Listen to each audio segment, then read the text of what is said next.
Hi everyone, welcome back to Pathfinder. My name is Nidhi. I hope you all are doing absolutely good. दोस्तों वो कहावत सुनी है आपने, किसी एक का नुकसान किसी दूसरे का फायदा होता है। ऐसा ही कुछ देखने को मिल रहा है इन टूरिज्म, जहां पर जो फॉल आउट हुआ मालदीव्स और भारत के बीच में वो एब्सोल्युटली बेनिफिट कर रहा है श्रीलंका को इन टर्म्स ऑफ टूरिज्म। ऐसा हम नहीं, श्रीलंका के ही टूरिज्म मिनिस्टर ने कहा है।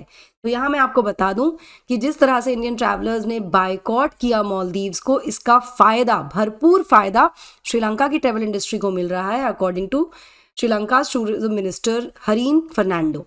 Now Maldives issue is helping us. Bharat Maldives के बीच का जो रो है उसका फायदा पूरा पूरा श्रीलंका को मिल रहा है।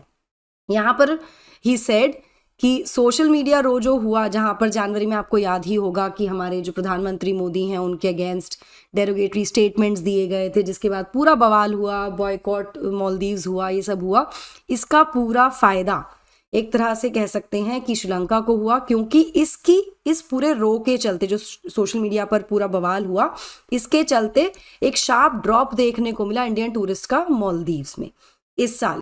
इसके बारे में आगे भी और ज्यादा बात करेंगे। मैं आपको बता दूं कि इंडिया जो था वो मालदीव्स का लार्जेस्ट सोर्स ऑफ मार्केट था। 2023 में नंबर 1 पर था इंडिया, ठीक है। It has drop down to 6th place behind the arrivals from China. Number 1 पर चला गया China, Russia, UK, Italy, Germany. ऐसा श्रीलंकन मिनिस्ट्री ऑफ टूरिज्म ने बताया, और ये मालदीव्स के टूरिज्म स्टैट्स भी कहते हैं, ठीक है।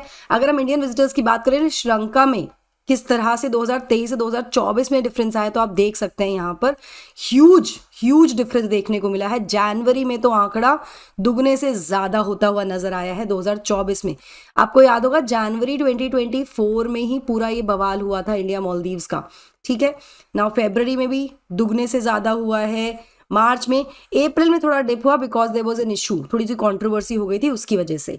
तो यहाँ पर अगर हम आंकड़ों की बात करें तो आप देख सकते हैं कि 34,400 से ज्यादा इंडियन ट्रैवलर्स ट्रैवल किया श्रीलंका को जनवरी में, जो कि डबल है जो लास्ट ईयर ट्रैवल किया था जितने लोगों ने, ठीक है, उससे डबल आंकड़ा आ गया। यहाँ अप्रैल में थोड़ा सा डिप देखने को मिला, लेकिन ये भी पिछले साल के अप्रैल के कंपैरिजन में ज्यादा है। 19,919, 27,000 से ज्यादा लोग ट्रैवल किए हैं अप्रैल में, डिस्पाइट दी कंट्रोवर्सी, वीजा कंट्रोवर्सी, जहां पर श्रीलंका वीजा टेम्परेरी डबल हो गया था प्राइस में, ठीक है। उसके बावजूद भी there is a rise in the travellers travelling from India to Sri Lanka, ठीक है। इसके बारे में पूरा डिटेल में बात करेंगे, बट बिफोर मूविंग फॉरवर्ड, ये मेरा छोटा सा इंट्रोडक्शन है दोस्तों। This is my Telegram channel, जहां पर आप मुझे फॉलो कर सकते हैं for all my class update, schedules and PDFs. Unacademy learners ने इस बार फिर से आउटशाइन किया है इन दी यूपीएससी सीएससी रिजल्ट 2023, जहां पर 315 से ज्यादा लर्नर्स ने क्वालिफाई किया है, जो किसी ना किसी फॉर्म में अनअकैडमी प्लेटफॉर्म से जुड़े हुए थे। With the help of Unacademy IAS advantage. What is this Unacademy IAS advantage? जहां पर आपको जीएस का कॉम्प्रिहेंसिव कवरेज मिल रहा है, आपको डेडिकेटेड सीसैट ऐसे राइटिंग क्लासेस मिल रही हैं जो जनरली इग्नोर हो जाती हैं। सीसैट को ये सोच के कि भाई चलो क्वालिफाइंग पेपर है, एसेस को भी ज़्यादा नहीं तवज्जो दी जाती। यहाँ आपको ये भी मिल रहा है, करंट अफेयर का फुल कवरेज आपको मंथली मैगजीन के साथ मिल रहा है, इंटरैक्शंस हो रहे हैं आपके regular with educators, test series आपकी सॉर्टेड है with 1-on-1 mentorship and doubt solving as well. कैसे अवेल कर सकते हैं आप? With the help of our courses at our offline centres. हमारे ऑफलाइन सेंटर्स दिल्ली में अगर मैं बात करूं तो 2 जगह पर है, मुखर्जी नगर एंड करोल बाग, ठीक है। ओआरएन में सेंटर है हमारा, आप यहां जाकर विजिट कर सकते हैं, या फिर यूपी में प्रयागराज में हमारा सिविल लाइंस में सेंटर है, जहां पर आप जाकर अपने डाउट्स एंड क्वेरीज रिजॉल्व कर सकते हैं। नंबर्स पर आप कॉल कर सकते हैं फॉर ऑल दीज कोर्सेज। साथ ही मैं आपको बता दूं, यूपी वाले जो लर्नर्स हैं वो अगर यूपीएससी की तैयारी करें तो वो जा ही सकते हैं। साथ में अगर वो यूपी पीसीएस की तैयारी भी करना चाहते हैं इंडिया के टॉप एजुकेटर्स के साथ, तो यूपी में आपको वो भी मिल रहा है with great discounts. Go avail the benefit now. सारी डिटेल्स डिस्क्रिप्शन बॉक्स में दी गई हैं with numbers and the courses, addresses, everything. करना क्या है आपको? आप जाकर विजिट कर सकते हैं, फोन नंबर्स पर कॉल कर सकते हैं, या फिर आप मुझे भी मैसेज ड्रॉप कर सकते हैं ऑन माई टेलीग्राम चैनल।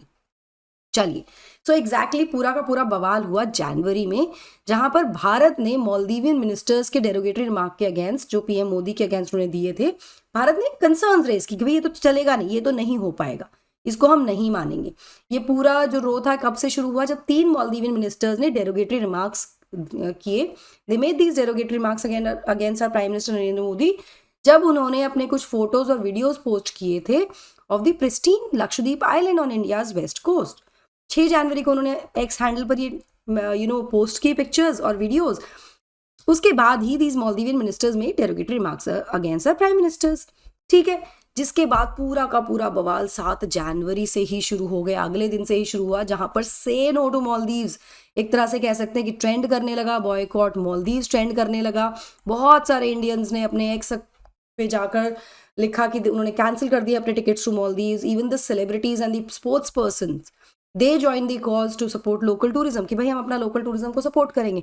लेकिन इसके बाद मालदीव्स में काफ़ी ज़्यादा देखने को मिली दिक्कत, जहाँ पर मालदीव के जो टूरिज्म मिनिस्टर हैं उन्होंने तो भारत से रिक्वेस्ट किया कि भाई हमारी जो इकोनॉमी है वो टूरिज्म बेस्ड इकोनॉमी है, टूरिज्म पर डिपेंडेंट इकोनॉमी है, प्लीज़ आप जो ये ब्लॉक किया है, नहीं आ रहे हैं इंडियंस टूरिज्म के लिए, प्लीज़ इंडियंस वापस आए मालदीव्स, ये यहाँ पर कहा गया. क्योंकि मालदीव्स क्या है, भारत क्या है, सॉरी, 6ठी पोजीशन पर आ गया. टॉप पहले सबसे ज़्यादा टूरिस्ट जा रहे थे, अब वो घटकर 6ठे नंबर पर आ गए हैं. तो यहाँ पर बहुत ज़्यादा इश्यूज हुए. अगर हम स्टैट्स की बात करें तो Maldives has recorded a total of 43,991 tourist, मतलब लगभग 44,000 टूरिस्ट भारत से गए हैं मालदीव्स 4 मई तक. यहीं अगर जनवरी से अप्रैल की बात करें, लास्ट ईयर 2023 में जब सब कुछ ठीक चल रहा था तो मालदीव्स रिकॉर्डेड 73,785 टूरिस्ट अराइवल. इस साल यानी 2024 में ये आंकड़ा घटकर 42,638 हो गया. तो according to the reports in March, industry experts और एनालिस्ट ने एस्टिमेट किया है loss of $1.8 billion to $2 billion due to the drop of Indian tourist. मतलब इतना ज़्यादा नुकसान मालदीवियन इकोनॉमी को हुआ है just because of the fall in the numbers of tourist coming from India. तो काफ़ी नुकसान हो, जिसके बाद they came back to India कि भाई आ जाओ वापस हमारे यहाँ. अब इस सब के बीच में फ़ायदा किसका हो रहा है? श्रीलंका का. नाउ यहाँ पे आपको बता दूं कि इंडिया की जो ट्रैवल पावर है वो बहुत तेज़ी से बढ़ रही है और ये एक्सपेक्ट किया जा रहा है कि हम दुनिया के 4थे सबसे ज़्यादा ट्रैवल स्पेंडर्स बन जाएंगे बाय 2030. जिस तरह से इंडियन ट्रैवलर्स जाते हैं बाहर, ये प्रेडिक्शन जो है ये एब्सोल्युटली बोर्ड करती है श्रीलंकन टूरिज्म इंडस्ट्री के साथ कि भाई वाह, ये तो बहुत ही अच्छा हो जाएगा, उनको इसका बेनिफिट मिल ही रहा है. यहाँ पर श्रीलंकन टूरिज्म मिनिस्टर फर्नांडो ने कहा कि भाई भारत की इकोनॉमी सबसे तेजी से बढ़ने वाली इकोनॉमी है और श्रीलंका इसका बेनिफिट ले रहा है, श्रीलंका को इसका फायदा भी मिल रहा है. साथ में ये भी कहा गया है फर्नांडो के द्वारा कि इंडियन कंपनीज ने भी काफ़ी ज़्यादा इन्वेस्टमेंट्स किए हैं इन दी आइलैंड, मतलब श्रीलंका में इन्वेस्टमेंट भी काफ़ी आ रहा है बिकॉज ऑफ इंडियंस. अब इसके पीछे ही गेव अ रीज़न. इन्होंने यहाँ कहा कि भाई दोनों देशों के बीच में बहुत ही टाइट रिलेशनशिप है, बिजनेस के केस कंसर्न में भी और टूरिज्म के केस में भी. श्रीलंका जो एक बहुत बड़ा मार्केट है फॉर द इंडियन ट्रैवलर्स, और यहाँ पर इन्होंने ये भी कहा कि श्रीलंका के पास बहुत कुछ है टू ऑफर. यहाँ ही actually talked about a little, थोड़ा सा ना रूट्स की बात कर दी हमारे, या थोड़ा सा इमोशनल क्वोशंट यहाँ पर ऐड कर दिया कि बहुत ज़्यादा वैल्यू हम दे सकते हैं जब भारतीय भारत से श्रीलंका ट्रैवल करते हैं. तो यहाँ पे he was talking about the country's beaches, casinos, shopping and most importantly the Ramayana Trail. Ramayana, यहाँ पर रामायण ट्रेल क्या है? बेसिकली एक सीरीज ऑफ साइट्स है जो कि जिनका रेफरेंस रामायण में मिलता है, जो कि हमारे हिंदुओं का एक एंशंट हिंदू एपिक है. यहाँ पर इसके बारे में इन्होंने बात की, this is the Ramayana trail, ठीक है, जो हमें श्रीलंका में मिलता है देखने को. इसको भी यहाँ पर इन्होंने हाईलाइट किया है. साथ में इन्होंने कहा कि दोनों कंट्रीज आर कनेक्टेड. यहाँ पर ही टॉक्ड अबाउट दी कनेक्टिविटी, कि कनेक्टिविटी एक बहुत ट्रिगर फैक्टर है, ठीक है, क्योंकि श्रीलंकन एयरलाइंस अकेले 80 टाइम्स फ्लाई करती है in a week into Indian airports. Connectivity बहुत अच्छी है, तो it becomes easy for the Indian travellers to travel to Sri Lanka. So this is how Sri Lanka is benefiting out of the loss that Maldives is incurring because of the dip in the tourism from India. So आपको क्या लगता है इसके बारे में मुझे comment section में जरूर बताइएगा दोस्तों. That will be all from my side. I hope you like the session. Do not forget to like, share and subscribe to the channel and also hit the bell icon so that you get notifications about the latest updates. Thank you so much. God bless. Take care. Bye bye.